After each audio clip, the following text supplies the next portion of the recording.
Welcome, everyone. Thank you very much for joining us in this now the 7th GRAM webinar.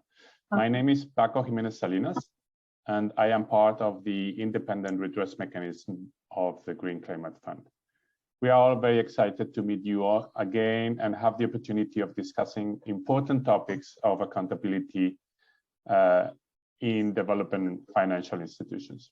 Today's webinar has been entirely organized by our grant partners from SECU, the Social and Environmental Compliance Unit of the United Nations Development Programme. And the IRM has only helped with logistics. Therefore, I will leave it to Christine Redell from SECU to introduce the agenda, the speakers, and the objectives of the webinar.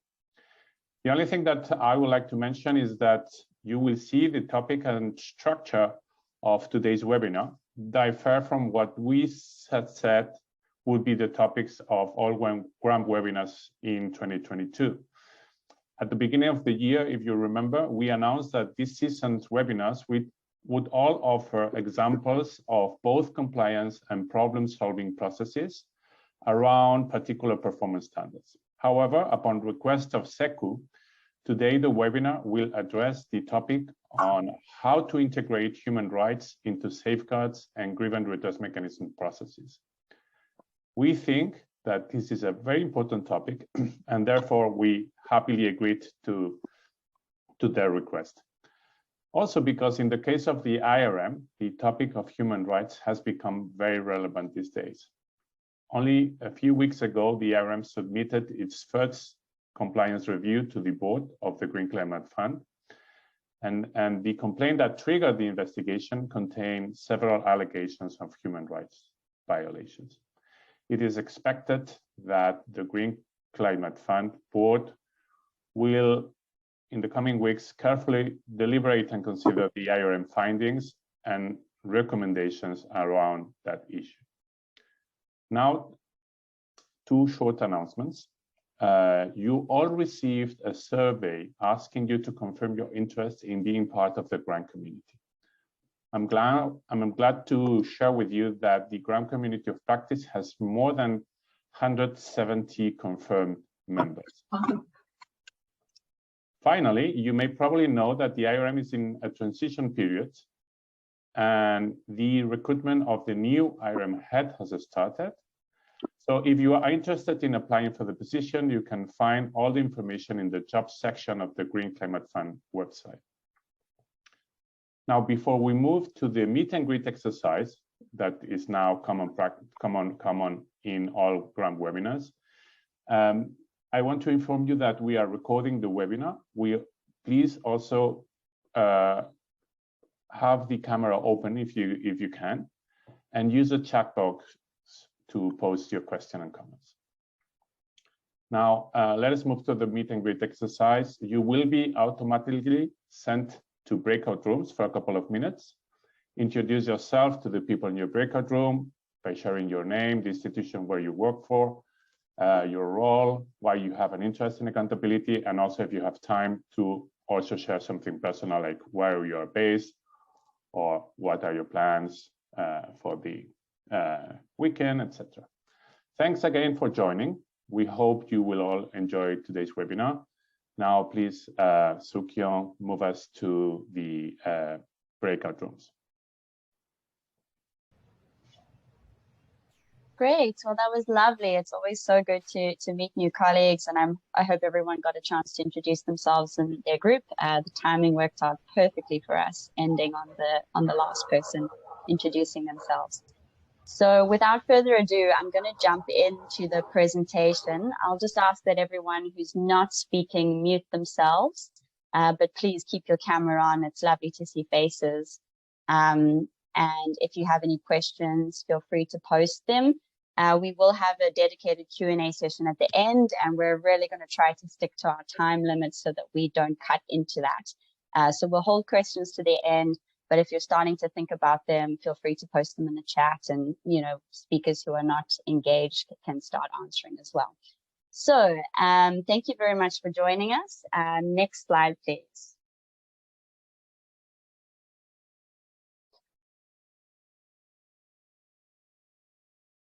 Great. So as Paco mentioned, we're following a slightly different format to today's presentation. We at the Social and Environmental Compliance Unit at UNDP wanted to speak today about human rights in safeguards and how those human rights principles are integrated and dealt with in our SES policies, social and environmental safeguards. I'm going to try and not use acronyms.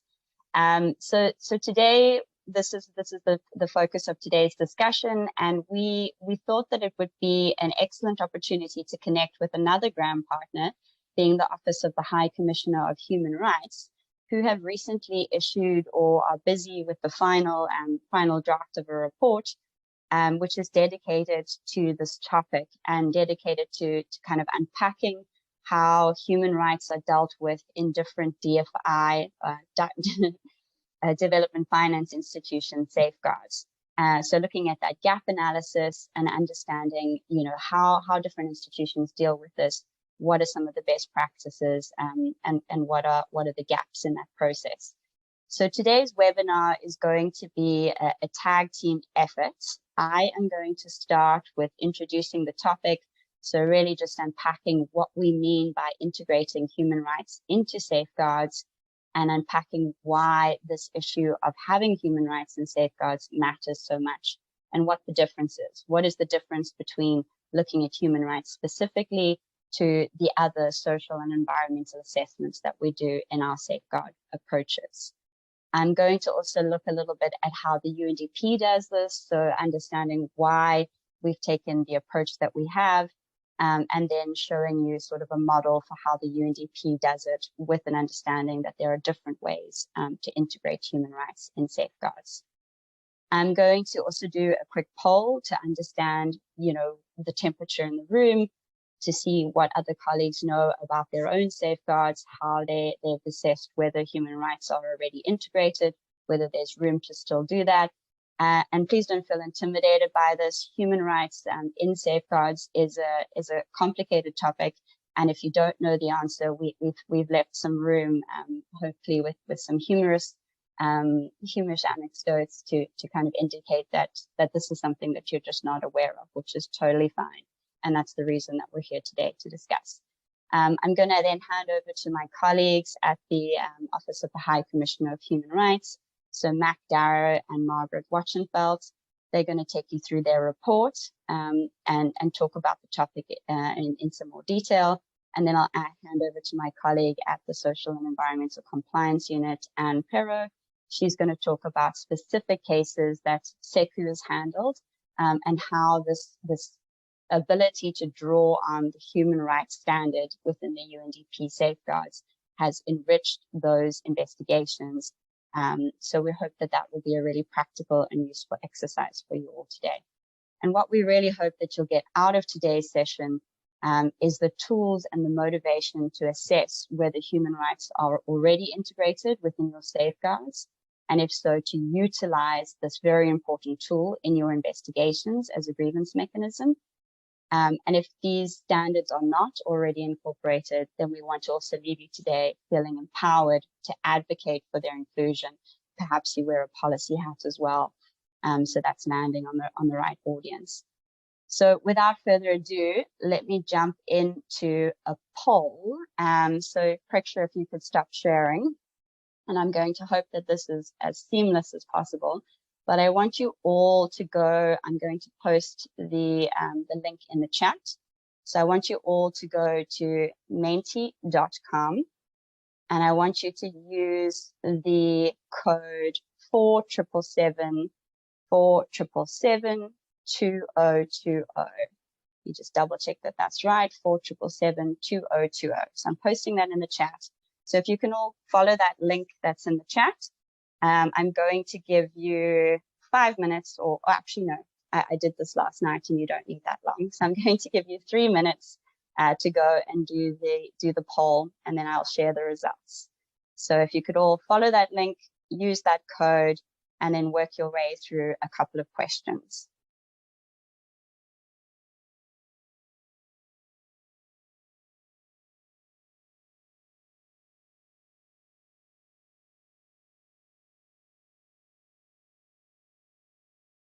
So for those joining, there's a link in the chat. Please follow that, use the code, and make your way through the questions.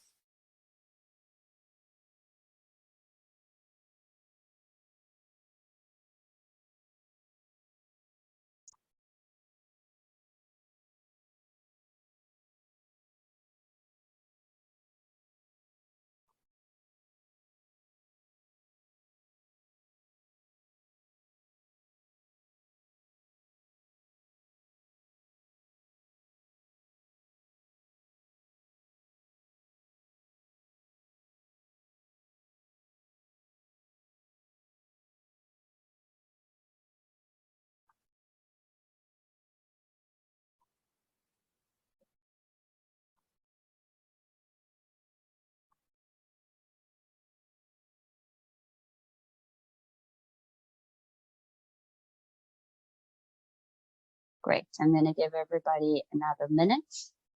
I've already seen some excellent, some answers coming through. Very excited to share the results of this poll, but I'll give you all another minute.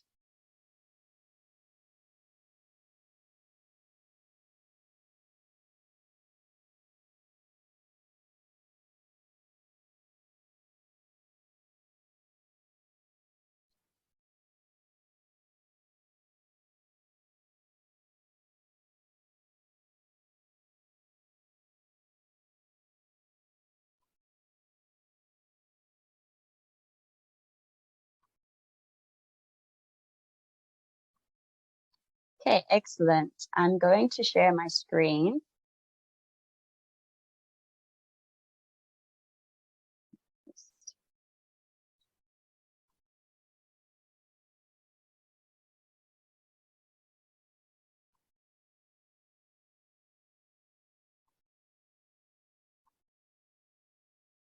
All right, can everybody, I think you can all see my screen. So the first question we asked was, do the safeguard policies of your organization specifically reference human rights? And I'm very impressed to see that we have a very high rate of a yes here. So that's excellent. We do have some no's, we have some maybes, so people are a little unsure of what that means, which is what we're going to unpack a bit more today. And then a couple of honests, no idea, which is totally fine as well. So I think, especially for newer grievance mechanisms, you may not have had the opportunity to grapple with, you know, whether this idea of human rights is something separate from what you already look at under your social and environmental standards. You know, how is this different? What are the different implications of it? So that's something that we're going to unpack today. Do your safeguard policies require compliance with national law and a country's obligations under international law? So a lot of you have said yes, which is great to see as well. Some, again, maybe not sure. Some very confused participants, totally fine, and some no's. Do your safeguard policies require private sector kinds to respect human rights, e.g. not abuse human rights? So yes, a lot of yeses there, and then some not sure's, and some confused. Have you ever investigated a complaint where there were allegations of human rights violations or abuse? So this is an interesting one. Lots of people still saying yes, but then a lot of no's. So, you know, not receiving a complaint couched in this human rights violations language. Are you worried about media coverage coming out that alleges your organization has violated or been involved in human rights violations? There's a lot of yeses here, some not particularly worried, and some who might be worried. And then lastly, do you see having standards incorporate human rights principles and requirements as an opportunity to address and mitigate these risks? So there's a lot of courses, you know, a lot of emphatic yeses, some, you know, not so sure, and no's. So thank you very much. I think that was a very interesting exercise. I'm going to stop sharing my screen, and I'm going to hand it over back to Preksha to share the main presentation. And we're still on time, which is great.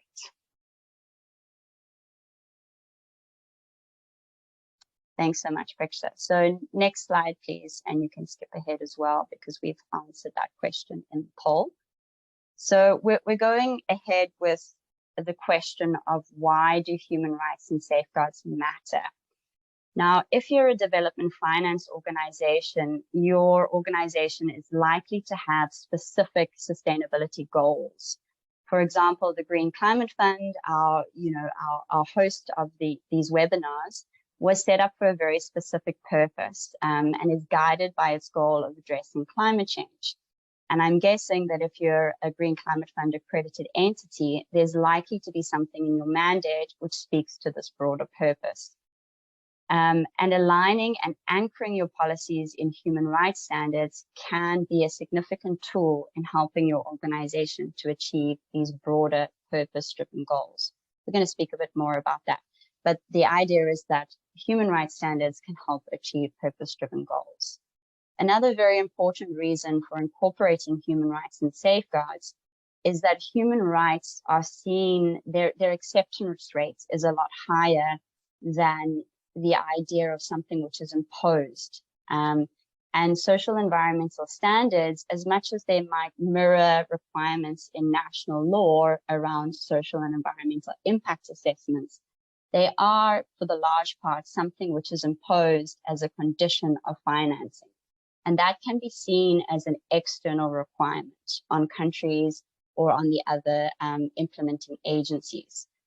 So the idea of linking your social and environmental safeguards with something that has wider acceptance, like your core human rights obligations, is something which can help to achieve buy-in. And this is a very important principle, specifically when we're looking at trying to enforce that and trying to unpack that through an investigation. Another important reason for creating this link or anchoring your safeguards in human rights principles is to ensure that your organization doesn't lag behind international developments around human rights requirements.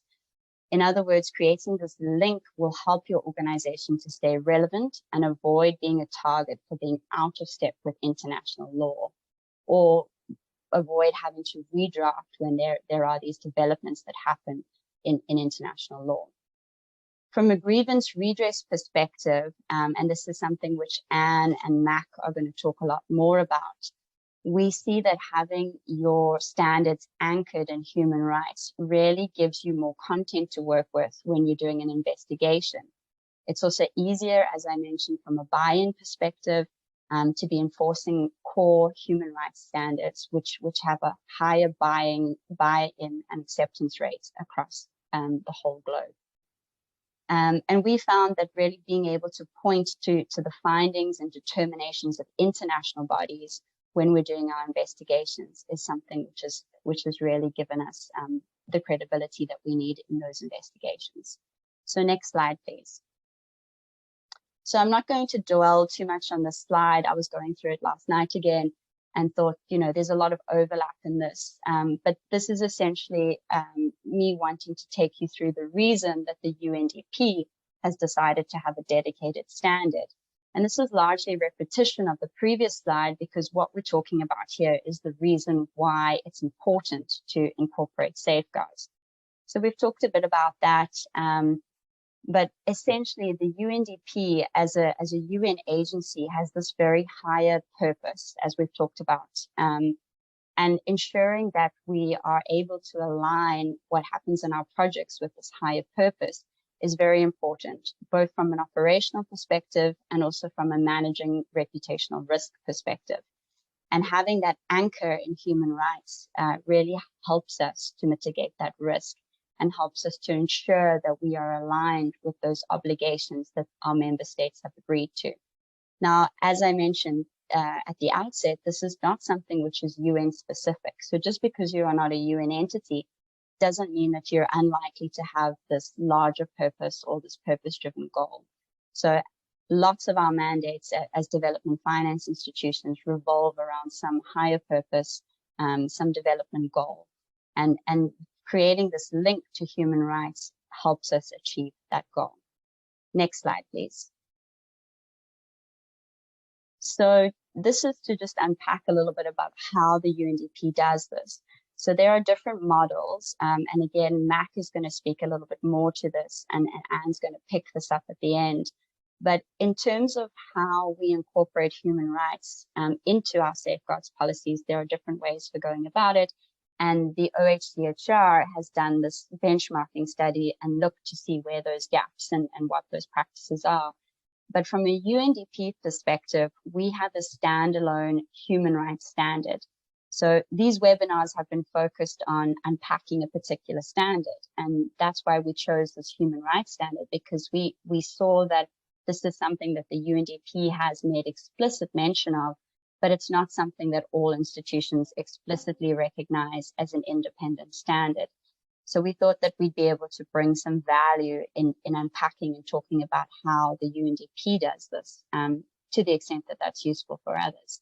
But UNDP's programming principles have this dedicated standalone principle, and we also have tried to then cross-reference and ensure that there's incorporation of human rights principles throughout our other standards. So for example, the Indigenous Peoples Standard, the Resettlement Standard, those all draw on international treaties, determination and other determinations by international bodies. So ensuring that even though it's dealt with in its own dedicated standard, it is passed through the other standards as well. Now, some of the wording in our principles includes objectives such as UNDP refrains from providing support for activities that may contribute to violations of a state's human rights obligations and the core international human rights treaties, and seeks to support the protection and fulfillment of human rights. So a very clear policy objective and goal that is stated in our principle. Other wording in our standard includes that the UNDP programs and projects are required to be informed by a human rights analysis, including from the UN human rights mechanisms. So again, ensuring that consistency and that we are not undermining what has already been agreed in terms of human rights treaties. We also have language that specifically states that UNDP seeks to support governments to adhere to their human rights obligations. So really, again, this push to supporting governments and recognizing that this is something which has already been assumed, and our goal or our role as a UN agency is to ensure that that support is given so that there's consistency. We also have cross-reference to national and international law, so saying that projects must be consistent with national and international law. And this is something that we've drawn on a lot in our investigations. Was there consistency? Was it set up in a way that enabled the project to comply with national and international law? So this is the UNDP's approach, and we're going to talk about how there are different models to incorporating human rights into safeguards. This standalone approach of having a standalone section in our standards and then carried through in our other standards as well is one way of doing it. There are other ways. There are also ways in which grievance mechanisms, without having specific mandates around human rights, have been able to infuse that into their investigations. So we'll talk about that as well. And without further ado, and being very happy to be perfectly on time, I'm going to hand over to my colleagues at the OHCHR. So starting with Margaret. Over to you, Margaret, and thank you very much.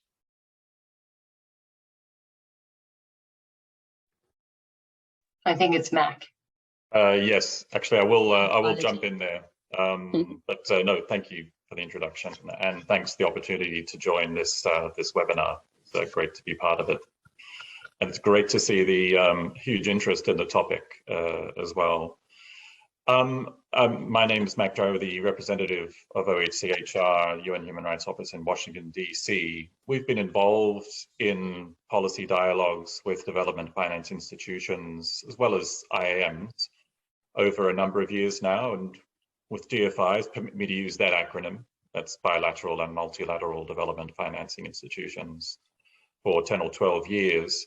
And we do so from the perspective of human rights, to analyze and understand at policy level and country level, where we have field presences, where are some of the gaps that prevent the policies from being implemented as designed, and how can greater attention to human rights help fill some of those gaps. And so over the last couple of years, with the support of Margaret Buckenfeld, the consultant on this project and Brains Trust behind it, we've brought together a lot of that conversation into this draft document, which a lot of you have commented on, and we're grateful for that, which is intended to highlight some of the main gaps that we're seeing in policy and practice from a human rights perspective. The aim in so doing is essentially to promote clarity in the implementation of safeguard policy standards and to promote greater alignment, mindful that there are multiple standards in effect on environmental and social risk operating in any given context, including at the international level, international human rights standards. And there's, of course, an efficiency argument for understanding the linkages between those and a substantive argument in encouraging upwards harmonization. So that's in brief what the project is about and the draft is about. I'll post that in the chat in a moment. And for those of you who haven't commented, we'd welcome comments at any time. It's a living document. We'll keep updated over time in light of evolving practice. Thanks, Margaret. Could I turn it over to you for an introduction to the document itself? Yes, thanks, Mac. Do you want to go to the next slide, please? I'm going to talk about the study very quickly, but indeed, we invite everybody to take a look at the draft. As Max said, it is a draft. We will be coming out with a more finalized version, but again, it's going to be a living document. You will see some repetition in our arguments here in different ways of presenting the discussion about why consider human rights, because I think we all recognize that particularly for newer organizations or also for older ones, this is often the question that is put. Why should we address human rights? What difference does it make? So we're going to go through that again, and hopefully some of these arguments will resonate with you. I think for the organizations, and as Max said, from the OHCHR point of view, we focused in particular on this particular piece of work on development finance institutions, DFIs. It helps, as Christine was saying, deliver on mandates, I think, first and foremost.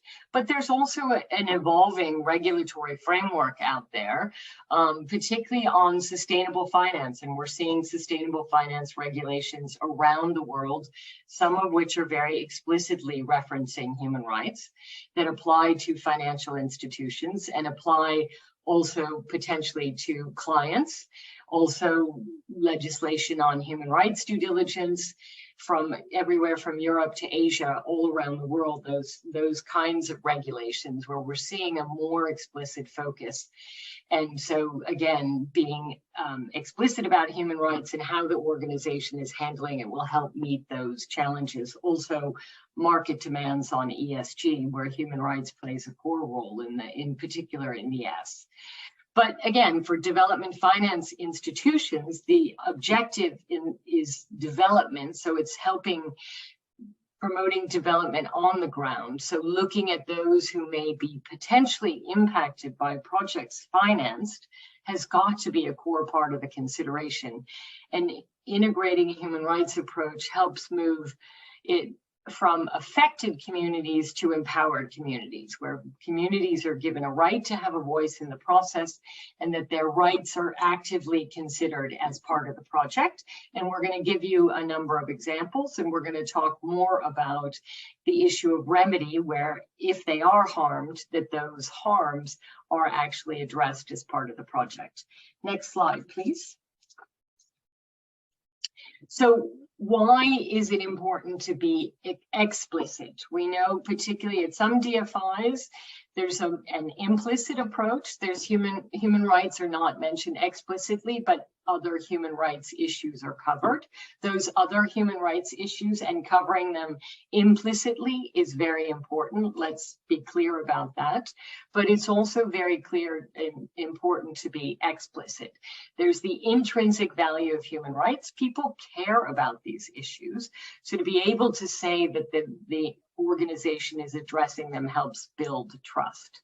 There's the symbolic value of saying that the organization is standing with those who may be particularly the most vulnerable. And again, DFIs often have mandates around the most vulnerable.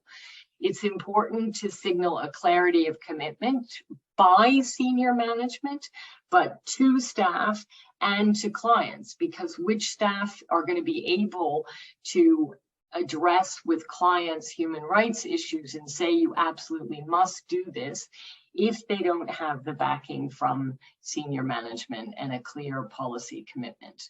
But I think it also underlines the accountability of the organization, and that the organization is ready to hold itself accountable for the impacts of its financing. Next slide, please. So the key issue people often ask is what changes, and again, we're being very brief here because we want to keep time open for examples of how this has been done, but also questions and answers. So again, we'll come just to two key overview points. It's about there are changes in the process. And for those of you who know the UNGP, sorry for the acronyms, I'm assuming many do know what the UNGPs are, but they're the UN Guiding Principles on Business and Human Rights, which clearly from the title tells you that they're addressed to what business is doing, but they provide a useful framework for the process of knowing if an activity, an operation, a project is going to have an impact on human rights through the process of human rights due diligence, and then showing people who are affected, workers and communities, what the organization, both the financial institution and the client, are going to do about it. And that the author of the Guiding Principles, John Ruggie, called this knowing and showing. But it's also about the substance of building human rights into labor contracts, into land acquisition, into purchasing practice, into digital products. And SECU, Anne is going to give some very concrete examples to show what that can look like. But I also, the million-dollar question that we're always asked is, well, what's different from what's in the IFC performance standards?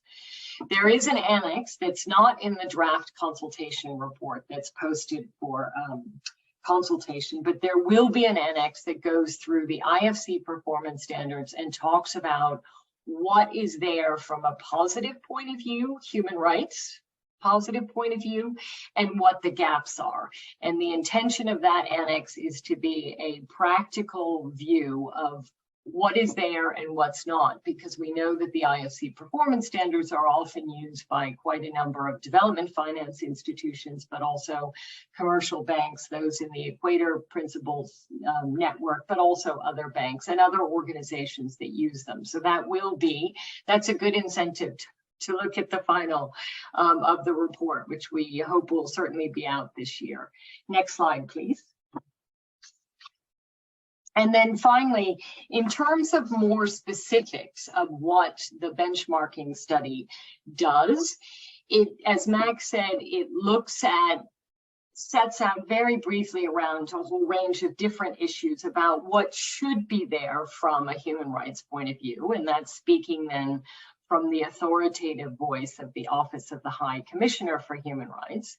It looks at practice across DFIs about typical gaps, but I think very importantly, there's a whole series of boxes in the report that identify good practices at DFIs. And the key point of that is showing that it is possible to address human rights and how that is being done. And because indeed the mission of OHCHR is to improve respect and protection and fulfillment of human rights. So just kind of quickly on a couple of issues. For example, we look at, and it goes through the typical investment cycle, but it starts with the policy commitment. And so on the policy commitment, there's five things in particular that I can flag.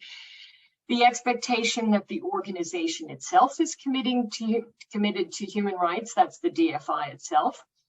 The expectation and requirement that clients respect human rights, that there will be a process of human rights due diligence by the DFI and by clients, and that human rights due diligence is done systematically as a routine part of due diligence, not only in very specific high risk projects, and we're starting to see that shift from high risk to routine.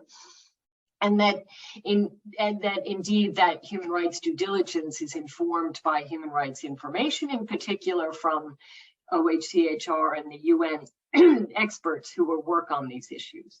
In terms of the risk assessment and appraisal, some of the key issues that we're finding, again, is this issue of making human rights due diligence routine, that it's benchmarked against international law or national law, whichever is the highest standard. And Christine from UNDP talked about the importance also of reinforcing international law. Looking at scope, and we know this is a challenge for the businesses who've been working on the guiding principles, but also for DFIs, that it's not just a small set of primary suppliers that are incorporated into the appraisal process, that it's looking at a much wider range of business relationships at a client, so that it's taking a more comprehensive view of the products and services that have gone into the operations and the activities that are being financed. So it's, again, taking a more complete view of the risks, the potential human rights risks that are associated with that. And that may mean going down supply chains, but where there's severe human rights risks indicated. It's a risk-based approach. Also looking at the context of where projects are being financed. What is the human rights context in the countries and the regions where the projects will be? This can often play a very strong role in looking at how human rights, how challenging it is to respect human rights in the context of the project.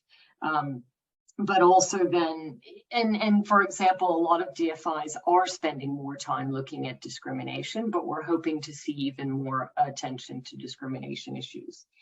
The report also quickly addresses the project approval process, in particular, looking at whether human rights, again, where there are severe human rights risks as part of the project, is that included as part of the project decision-making process? And is the typical loan or investment agreement building the leverage with the client to be able and to require clients to address human rights issues? We're hoping to see some significant changes in legal agreements and being more specific about human rights, getting that into environmental and social and human rights action plans that become then covenanted as part of the project. And then finally, one of the big issues that we are trying, as OHCHR is trying to put on the agenda, is the issue of remedy, of fixing if harm happens in projects, as making it a core issue of the project process, that those harms are remedied. And Mac's going to go into that in more detail, so I'll turn it over to him. Thanks. Thanks very much, Margaret. Yeah, I was quite interested in how many people in the quiz actually are from institutions explicitly mandated to deal with human rights issues in connection with their functions, and also what the experience has been in projects. So I'll just give a few brief illustrations of what we mean, or what the practice that we've observed looks like, but we're talking about integrating human rights in compliance review functions, and to some extent dispute resolution as well. I'm looking in that connection really at how mechanisms, accountability mechanisms, have made use of information coming from UN human rights bodies and other human rights mechanisms principally. And I know that Anne will have, with the UNDP SECU case studies, will be drilling in a little bit further to look at actual standards in that regard. And when looking at this question, the example that came first to my mind was one that we surveyed in connection with a parallel report that we've just issued earlier this year on remedy and development finance. I've posted that in the chat along with the benchmarking study, and along with one or two other references that I'll just touch on briefly in a moment. But the project that I featured in this slide is the Uganda Transport Sector Development Project. I think it's known to probably many of you, certainly in the multilateral world. It's involving an investigation by the World Bank Inspection Panel in connection with very serious allegations of gender-based violence on a transport sector project involving labour influx and the risks, to which that often gives rise. And one of the reasons it struck us as interesting was the extent to which the inspection panel did access information from the UN human rights system about the prevalence of gender-based violence in the country, the prevalence of discrimination and also impunity for gender-based violence. It looked at specifically reports that the government of Uganda itself had provided to monitoring bodies examining these issues. I think this partly goes to the question that Ladanath posted in the chat about how one attacks that question of ownership of human rights. And I think basing one's work and drawing upon sources that governments themselves, have adhered to is one part of an approach to that question. The panel also accessed information from another UN body dealing with discrimination against women in law and practice, another expert body on examining the question of why don't women report gender-based violence? And that's really a critical issue that one needs to have an understanding of in relation to addressing risks in projects like this. And all of that information, as reported by the panel, helped it to address the question of, what was the adequacy of World Bank compliance with operational policies in this case, in terms of assessing and addressing the risks at issue. Another interesting way that the inspection panel used that type of information as well, more broadly, was on the question of burden of proof. What type of evidence is needed to sustain allegations, really serious allegations of this kind? There was a discussion, I understand, about whether a criminal standard of evidence beyond reasonable doubt should apply in relation to investigating these types of very serious problems. But in the end, they surveyed practice of not only UN human rights bodies, but also national human rights institutions, and came down with a slightly more modest standard, but one sort of on the balance of probabilities type standard, looking for reliability, credibility of testimony, first person testimony and evidence corroborated by other sources, to land on a standard that was more appropriate in these circumstances, that it's not a judicial inquiry. So that was another interesting use of information from human rights bodies. Thirdly, and this is really dealt with much more in the remedy report posted in the chat, there are a range of ways in which a human rights perspective on the issue of remedy can help to strengthen approaches to it. And a few of the gaps we've surveyed in the report, I won't go to that in any detail, but involve also looking at the idea of the responsibility of the bank for remedy. That's one issue that sometimes gets glossed over in the remedy conversation. Looking at remedy as a joint enterprise is one issue where the human rights perspective does, we think, add something.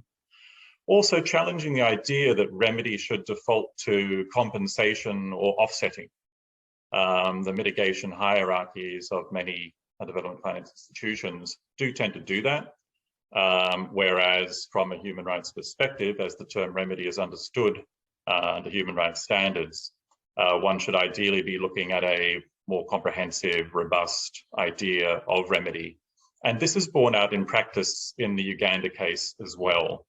The UN standards on remedy go well beyond compensation, offsetting as a default, but look broadly at restitution, compensation, financial, non-financial, as elements of that. Rehabilitation, so looking to make people whole who've been adversely affected. Satisfaction, which means basically a public accounting or apology for violations. And if one is to restore human dignity following serious abridgments, that can be a very important element, as well as guarantees of non-repetition, ensuring that it doesn't happen again.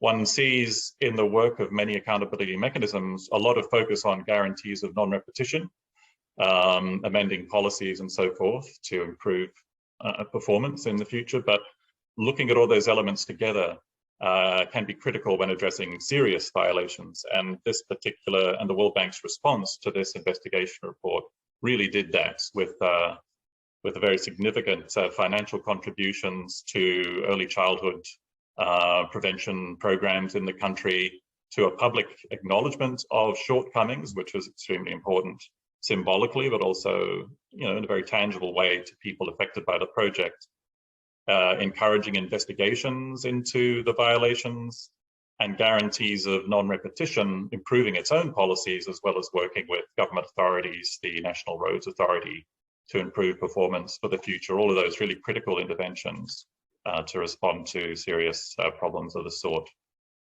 investigated here. Again, with human rights really central to that, even though not being explicitly within the mandate of either the World Bank or the panel. Thanks. On to the next slide. So a few more general remarks. I'm just going to draw from one or two other cases where accountability mechanisms have taken human rights into account, what they've done, and briefly why. We've looked a little bit, so this is far from comprehensive, but again, focusing on a couple of cases of the inspection panel and also of the IFC Compliance Advisor Ombudsman can help flesh out, useful terrain for bringing human rights within the scope of compliance reviews, functions in particular, and I'll make a comment on dispute resolution as well in a moment. But the practice of the inspection panel, which has been at it for longer than most, is interesting in this regard. And there are two broad purposes that we can see for which it has done this. And one is to ensure that safeguard policies are interpreted in light of relevant international law standards. And secondly, that human rights violations which could impede the implementation of projects are properly identified and taken into account. And one of the best examples of that is the project, the Chad-Cameroon Pipeline Project, the subject of an inspection panel investigation in 2001, which again is probably a project that many of you are aware of. And one of the issues in that case was, under the former operational directives of the bank, was the adequacy of fully informed consultation. And that was a case where there was ample human rights information produced by human rights bodies signaling the very seriousness of constraints on freedom of information and expression in that context, right up to incidents of torture of political opponents and opponents of the project. Very serious stuff, which were taken into account by the panel in assessing bank compliance with policy. And this panel was explicit in that case in urging that the policies, the safeguard policies, should not be read in isolation from human rights. And it also explicitly found that it couldn't really deal with an assessment of compatibility of bank actions with policy without regard to that larger human rights context. The CAO, Compliance Advisor Ombudsman of the IFC, similarly, one notable instance in Honduras, the Denant investigation in late 2013, surveyed a whole range of human rights information sources, from human rights NGOs through to UN expert bodies and the US State Department annual human rights reports, in order to help it assess the adequacy of bank actions. In that case, on risk classification, was the risk classification of the project adequate, and it found that it wasn't, and the adequacy of due diligence and supervision in that context. And there are one or two other instances of that as well, which one could point to. The human rights framework and information can be very relevant too, in helping urge a focus on reprisals. Now, it's not all accountability mechanisms, I think far from it, report on reprisals and periodically to give us a sense of how serious these threats and risks are to complainants. but two who do, which is again the Compliance Advisor Ombudsman and the IDB's MISI, are finding alarming rates of reprisal risk reported by complainants, 44% in 2020 in CAO's case, which is particularly alarming, 28% with MISI in 2020. And information generated by human rights bodies, like as in the Chad Cameroon case, in the illustration that presents, can help in terms of signaling the importance of that issue and helping provide tools to address those risks critically for accountability mechanisms. And one of the items I've posted in the chat is what we think is an excellent toolkit produced by MISI a few years ago, or 2017 even, to help accountability mechanisms assess and address these risks more effectively. Further, on dispute resolution, it's not all mechanisms, again, I think are always clear how human rights can help to support dispute resolution processes or strengthen them. However, it's notable that at least in a couple of cases, and I'm in the recent policy reviews of CAO again, but also the Africa Development Bank Independent Recourse Mechanism, there is explicit reference to international agreements to dispute resolution processes being consistent with international agreements, which presumably include those related to human rights. And in the work that we've done on remedy and the consultations, we've had, I'm sorry, could others on the call mute the mic? Thank you. Yes, it seems like there's maybe further work to be done to work through how human rights can support mediation processes in the consultations we've carried out on that issue, based on recent policy developments in CAO and Africa Development Bank IRM, which have an explicit requirement that the processes respect international agreements. One suggestion we would make is that we should look at that at the level of processes themselves, looking at how our applicants supported in the processes of dispute resolution, but also are outcomes consistent with international agreements. And one example of that would be, do outcomes have discriminatory impacts on particular population groups? That would be one clear element on the checklist that would be useful. We would submit.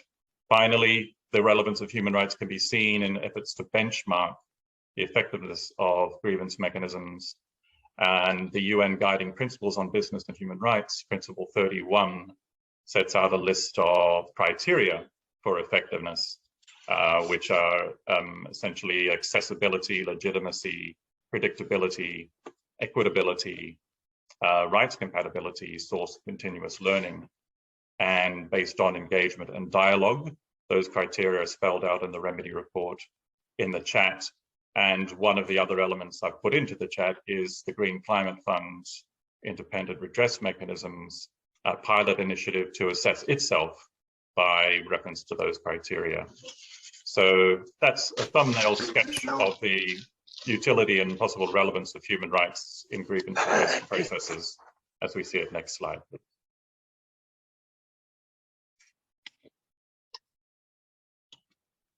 Thanks. Over to you, Anne. Okay, thank you, Mac. Hi, everyone. So my name is Anne Perro. I'm a compliance officer with the Social and Environmental Compliance Unit. I perform several of the investigations for SECU, including the following two cases. I dropped one for time. All of these had human rights concerns at their core. So I'll present the cases, briefly discuss the facts, and then describe how human rights standards were useful to the investigation. But before we move on, I'll make a few overarching observations about application of UNDP's human rights related standards in our investigations. These are really important points, I think. They've come up a lot in discussions with UNDP country offices. So first, you'll notice, as I'm describing the cases, that we don't determine if human rights were violated or not. That's not our mandate. Our mandate is to make sure the human rights principle and related standards within our social and environmental standards are applied and met. The principle that Christine referenced again is UNDP shall refrain from providing support for activities that may contribute to violations of a state's human rights obligations and the core international human rights treaties. So that's the human rights principle UNDP has within its social and environmental standards. So when we investigate, we consider, did the country office, UNDP country office, did it do enough to assure itself that it likely wouldn't be supporting activities that may contribute to violation of a state's human rights obligations? We ask, did the country office consider rights that might be at risk? Did it consider whether the activities it was pursuing might violate those rights? Did it look into whether human rights bodies have weighed in on whether such activities could violate rights? And did it take steps necessary to avoid those risks? So on this last point, I'll stress what the other speakers have said, which is that the information coming from human rights bodies made each of our investigations much easier. It gave our findings and recommendations greater weight, and we had less resistance to those findings and the recommendations because they were rooted in human rights obligations that for the most part were assumed by the countries.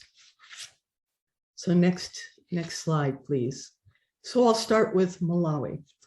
I'm going big picture here. I don't have nearly the time I need to get into the details, so I'm going to provide a few examples about how we dealt with human rights in these cases.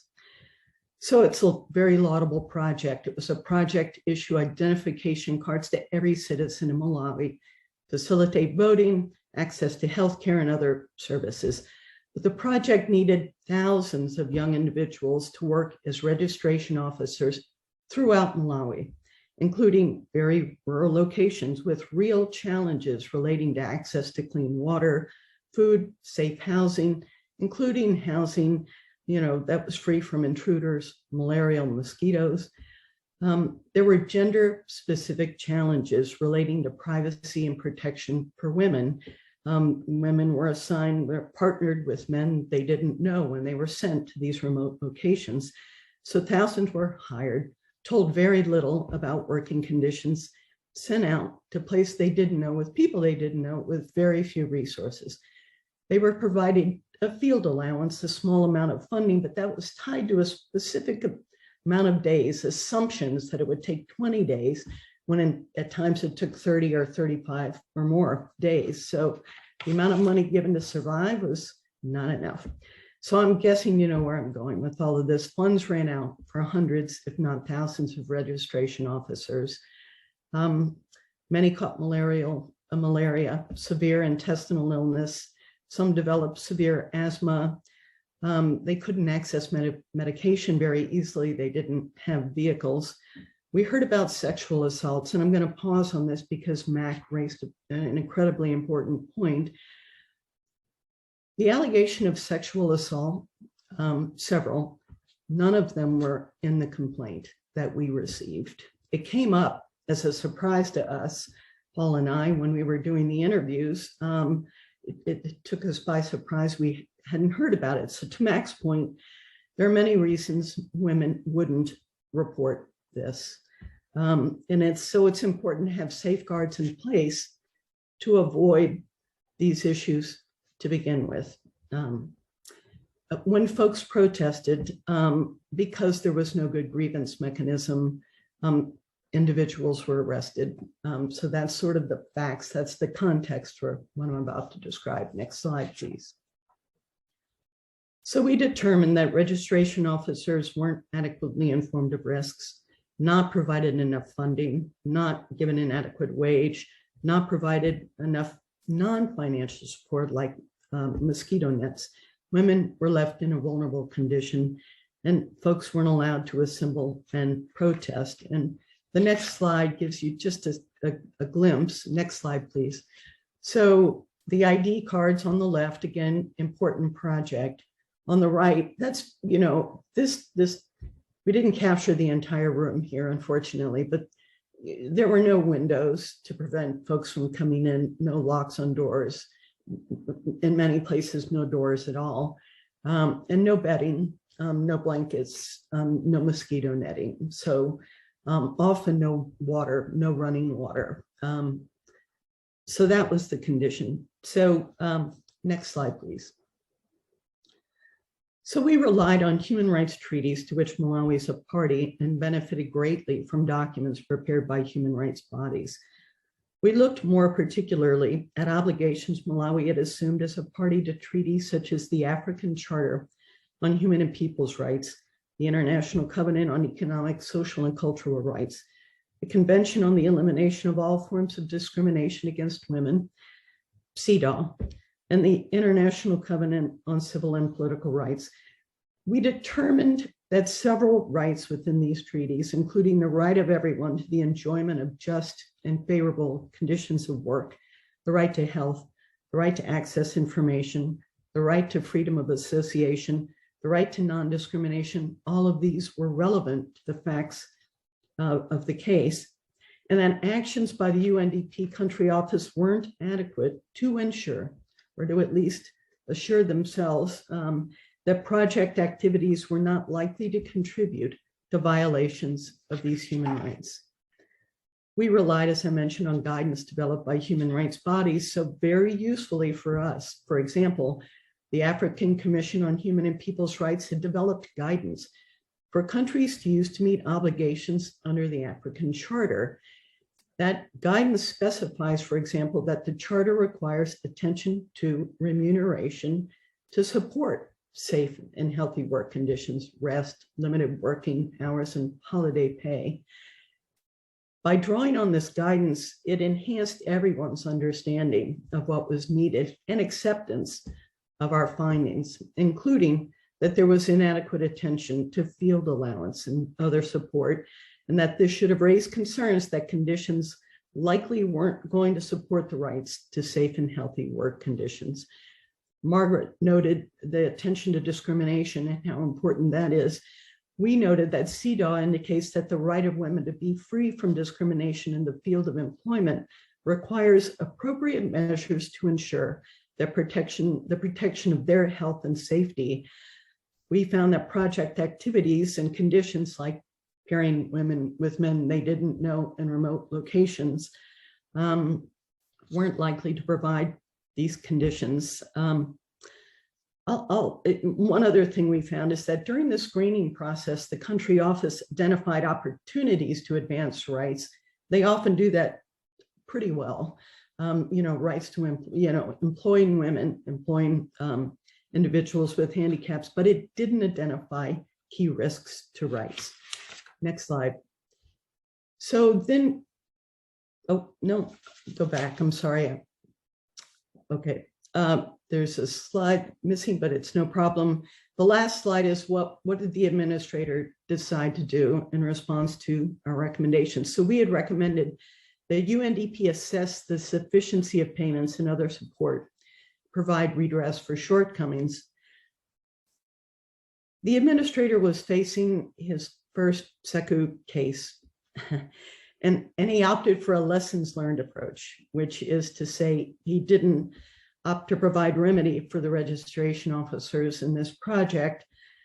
But after he made his decision and offered all of us an opportunity to discuss what our mechanism is, that it's not just a lessons learned, what do we do moving forward, but it's also one that holds the institution accountable to communities harmed.